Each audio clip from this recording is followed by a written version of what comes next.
Welcome to Really American. I am Michael Hayne. Let's get started. Now, Tweedledee and Tweedledum over here, or I believe this is when Eric was Sloth from the Goonies, they love nothing more than simping for daddy. They're like the two, not so bright children who are fighting over the wishbone at Thanksgiving, only in this case, the wishbone is who gets to inherit racist MAGA. Anyway, we will get to some of the horrific things they are doing to once again incite violence and doing the bidding for their sociopathic, malignant, narcissistic father in terms of that assassination attempt and trying to continuously and falsely blame it on Democrats for it. But before I get to that, I actually have a very interesting clip from Don Jr. himself. Do you guys want to see that? Here we go. Okay, guys, it's totally unfair to always be going after Trump, okay? My dad has, never done anything wrong at all, okay? Nothing. Well, except, of course, of, having me. But, speaking of which, Eric, Daddy hates me the most, right? He hates me way more than you. Clearly, that was Don Jr. and not me at all. All right. Now, we already know that Thomas Crooks, the assassin who, attempted to take out Trump, whatever, we already know for a fact that he was a registered Republican and, according to many of his classmates, had very conservative views. So, sorry, MAGA. I know they were so badly hoping that it could be somebody they're afraid of, like a woman or a black person, but no. Another deranged white gun nut. Who would have thought? However, we do know that he was a registered Republican, but that hasn't stopped Tweedledum and Tweedledummer over here from fanning the flames of hate and somehow blaming Democrats for this. Naturally, without a modicum of evidence, Tweedledummer here went on Fox News and basically blamed Democrats again by saying that Democrats would stop at nothing. Somehow they orchestrated this and had a Republican shooter try to take out Trump, who's the Republican nominee. But it's not just frickin' Fredo who are blaming Democrats outrageously enough on the assassination attempt on Donald Trump, but rather Republicans in general, including none other than his own VP nominee, JD Vance. Here's what he said.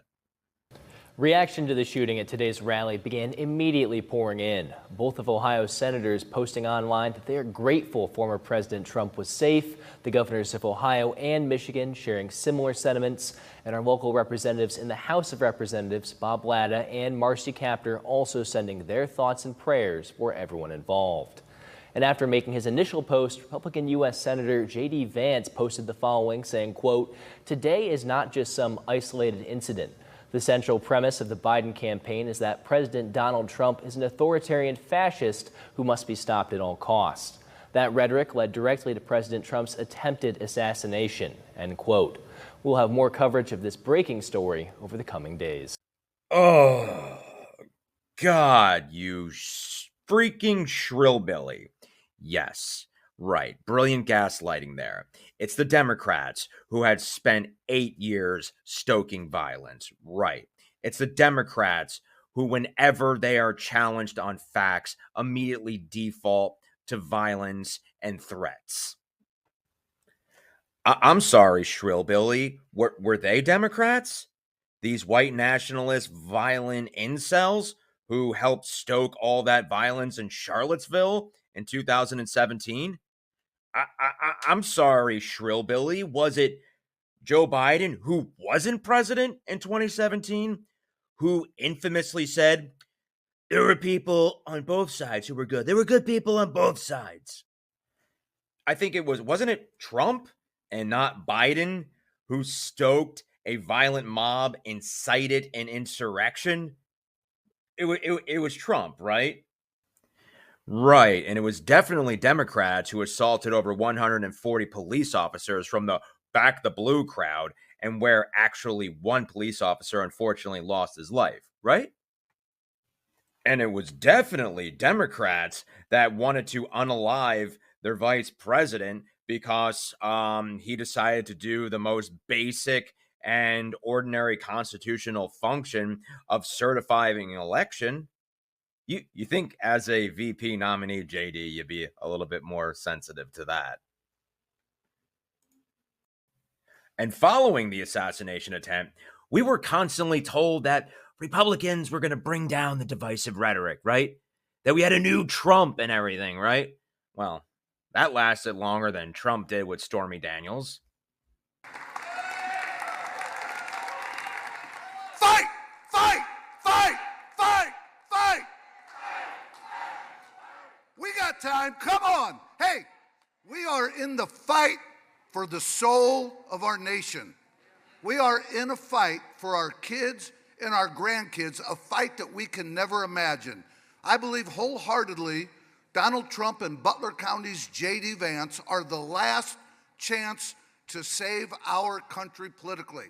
I'm afraid if we lose this one, it's going to take a civil war to save the country, and it will be saved. It's the greatest experiment in the history of mankind. And if we come down to a civil war, I'm glad we got people like Schmitty and the Bikers for Trump on our side. You see, 248 years ago, our forefathers.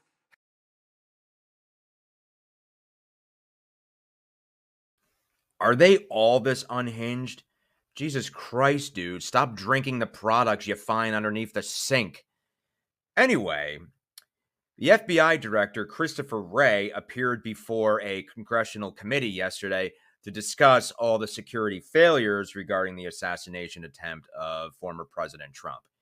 A lot of Democrats grilled him, and he also made the distinction between threats and political violence. Let's hear that. Last October, far-right conspiracy theorists broke into Nancy Pelosi's home and bludgeoned her husband. Prominent Republicans mocked the attack and promoted conspiracy theories about it. Last August, an armed Utah man who threatened to kill President Biden was killed as FBI agents attempted to serve a warrant on him hours before President Biden landed in his state. Some on the right claimed that the man was simply a, quote, Second Amendment enthusiast. In recent weeks and months, those on the right have repeatedly called for, quote, civil war, with an Ohio state senator saying that if Republicans lose the election, quote, it's going to take a civil war to save the country, and it will be saved. The president of the Heritage Foundation likewise said that, quote, we are in the process of the Second American Revolution, which will remain bloodless if the left allows it to be, close quote. Director Wray, it's obviously important that we respect First Amendment protections, but there is clearly a point at which some violent rhetoric crosses over into threats of violence or leads to actual violence. Could you describe how the FBI looks at this relationship between rhetoric and action and what you are seeing around the country? So I appreciate the question, and this is an issue that I've been talking about for some time. In our view, there is a right way and a wrong way under the First Amendment to express your views, no matter how passionate or even angry you are. And violence and threats of violence is not the right way. And we don't care what you're upset about or who you're upset with. When, from the FBI's perspective, when it turns to violence and threats of violence, that's when we have to draw the line. That's when we get engaged. And there is an alarming phenomenon that we've seen over the last several years of that kind of passion and heated rhetoric turning into actual violence and threats of violence. We've seen it against public officials of all sorts. We've seen it against law enforcement. Well, thank you, Rep. Nadler, for actually raising the issue of Republicans being the ones who are actually stoking the violence. Well, I'm Michael Hayne. This is Really American. If you like our content, hit that subscribe button. Talk to you later.